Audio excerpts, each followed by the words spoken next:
5:30 a.m. The alarm on the phone wakes me up and it's about an hour until sunrise. It's time to get ready. Again, I have to wait for the taxi. No less than 40 minutes. The same routine, excuses and explanations while I smile and prove that it's okay. All I wish is for him to stop talking so I can enjoy the early morning. I have been told that my friends will be joining me on this trip, I just don't know who.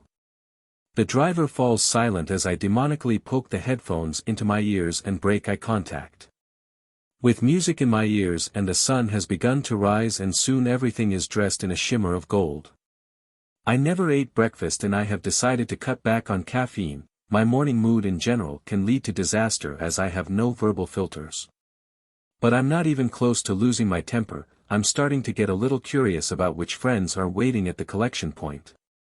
There is little traffic so the journey goes quickly and I just arrive when the other travelers start filling the white van. The organizer arrives, we greet in the usual way and I see that my friends are coming right behind him. He shows that me and my Dutch friends, will go by car, which I don't think any of us are sorry about.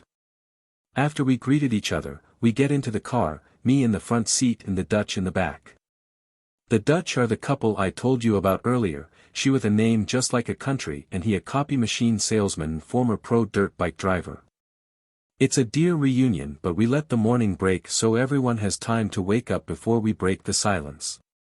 The mopeds move forward like hornets, some young people photograph themselves in motion. The road construction of the new highway has taken off and they have made a huge progress, it seems. Or it's just very messy per design to make it look like you're working, it's nothing unusual in other parts of the world. We laugh in rounds at what we consider to be crazy, based on our perspectives depending on where we come from. Trucks which according to our standards are overloaded, mopeds etc. We don't intend to stop at every rest stop, but when we do stop at one of them, the Dutch find a shop that is more like a museum. It is filled with old cassette players, barber's chair, cameras, film cameras, etc. I get a guided tour by the man in the company who previously worked with similar products and it's almost so I don't want to leave the place when it's time to travel on. I'm fascinated by the history surrounding the products and it doesn't make it any less interesting when I get these wrapped in retellings from the man in the company and his professional role from his younger days. It is nothing new, rather everything is routine and we have begun to accept the new norm we live with. It is, in comparison to, say, Sweden, anarchy and lawless.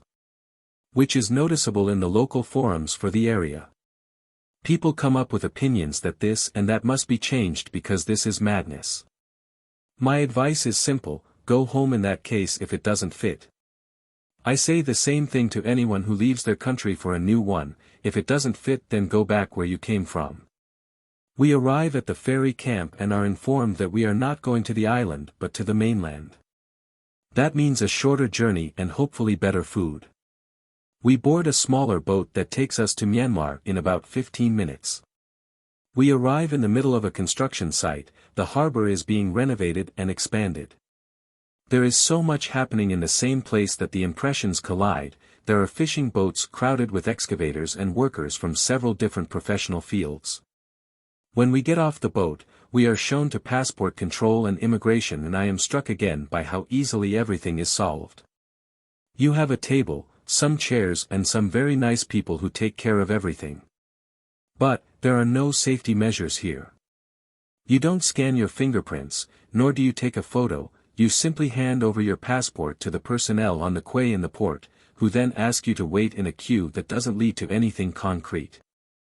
We are then called out to the dock again and there is immigration, a table in the open, that's all. We are done in less than 30 minutes and are then on our way back to Thailand on the same boat. The harbor area is worn, the houses don't look like they will last much longer, but as long as people have a roof over their heads, they are happy. You don't need to choose wallpaper or paint for the walls, it serves no purpose here. The contrasts with, say, Europe are great, here people are happy for what they have and what they don't seem to affect in the same way. So what do I mean by these differences? Here you do what you can with what you have, then it doesn't matter if it doesn't look like modern Western living. Decorating the home is not important, not like say in Sweden where it is more important how things look than that they actually work and are practical. The exterior has no meaning as long as it fulfills the function it is meant to, and I love that simplicity and contentment because if everyone would think like that, then we wouldn't have the capitalism that plagues Europe today. We hurry on board the boat because all three of us just want to start our return to Hua Hin. Lunch, we can do without as it doesn't appeal. On the trip back to Thailand, my thoughts go to the civil war that is going on in Myanmar, and if I was willing to swim to solve my last visa run, what are the people not willing to do to escape the war? Once in Thailand, passport control and immigration, nothing new. It doesn't take long, and when everything is ready, I go to wake up our driver who happens to be sleeping for a few minutes. Even he has begun to understand that we have no intention of staying any longer than we have to.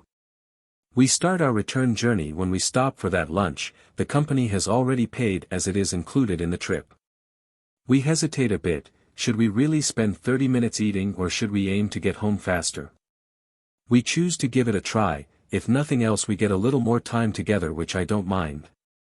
It feels like I've known the Dutch for more than just a few hours, so I don't mind spending more time with them and hearing more of their stories. We sit in the shade and it's a beautiful view along the water. A waiter wearing an AC/DC t-shirt takes the order we already made before leaving Thailand, rushes off, and the food comes just a few minutes after that, and this food was worth the stop. It's the same dishes, but this food is freshly prepared, not like on the island that you heat up something they probably cooked several hours before our arrival. We thank for the food and service, get in the car and start heading towards the final destination, Hua Hin. I let the Dutch listen to some of the previous trips I told about, including the one when we first met, last time. It's a little scary. Have I told too much? Have I interpreted things wrong? There are many such questions, but when I hear the occasional laugh, I can start to relax a little. It's one thing to write about meetings and you don't expect to meet the people again, another when the main characters in what you write are actually sitting next to you and taking part in our previous journey. I am careful to always demonstrate that this is my perspective, thus my reality does not have to be your truth. The conversations go on while the day is slowly replaced by the evening, and it is now dangerous to be out on the roads. What is a simplicity in daylight indirectly becomes a danger to life in the dark, as many lack lighting on their vehicles, be it mopeds or trucks. We arrive in Hua Hin earlier than expected and much earlier than the other car that all the Russians were in, but that's the advantage of not having to stop 5 times on the way there. Once in town, the idea was that we would part ways. We ended up at a bar in town, and this time it was me who moved on when we said our thanks and goodbye. What we didn't knew then was that it was the last time we would see each other. This was my last visa run. But we have kept in touch, and I am convinced that we will see each other again, but on another continent. The world is a small playground when you are a traveler, and I like to hold good people close to my heart.